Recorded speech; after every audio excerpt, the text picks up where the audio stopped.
தமிழ் பட திரையுலகில் தவிர்க்க முடியாத சக்தியாக சில வருடங்களாக உருவானார். குறிப்பாக திமுக ஆட்சி பொறுப்பேற்ற பிறகு இவர் சனாதன எதிர்ப்பு கூட்டத்தில் பங்கு பெற்று உணர்ச்சி வசப்பட்டு பேசக்கூடாததையெல்லாம் பேசினார். பிறகு அதே விஷயத்தில் அமைதி அடைந்து அவ்வப்போது சமயம் கிடைக்கும் நேரத்தில் தன்னை ஒன்றும் செய்ய முடியாது என்று சொல்லிக் கொள்கிறார். ஆனால் திரைப்படங்களை பற்றிய கமெண்ட் திருவாய் மறந்து அருள்கிறார். இப்போது அவர் என்ன சொல்லியிருக்காருன்னா, பாலிவுட்டை தவிர வடக்கு மாநிலங்களில் எங்கும் தென்னிந்தியாவை போல வளமான சினிமா இல்லை.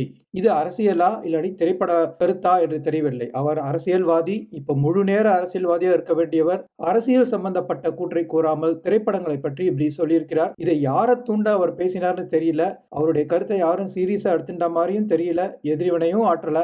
ஆனால் உதயநிதியோ அரசியலில் எதுவும் செய்யாமல் இன்னும் சனாதன எதிர்ப்பு, வடக்கு தெற்கு தெருவுலகம் என்று வழங்குகிறார். இவரால் எதிர்கால போட்டியாளர்களான விஜய்யோ அண்ணாமலையோ சமாளிக்க முடியுமா என்பது சந்தேகம்தான். இவர் இன்னும் தீவிரமான அரசியல் இறங்குற வரைக்கும் இவருடைய கணிப்பு நம்மளுடைய டாப் லிஸ்டில் இவர் 9வது தான். அந்த 9வது இடத்துக்கு உரியவர் தமிழக துணை முதல்வர் திரு உதயநிதி ஸ்டாலின்.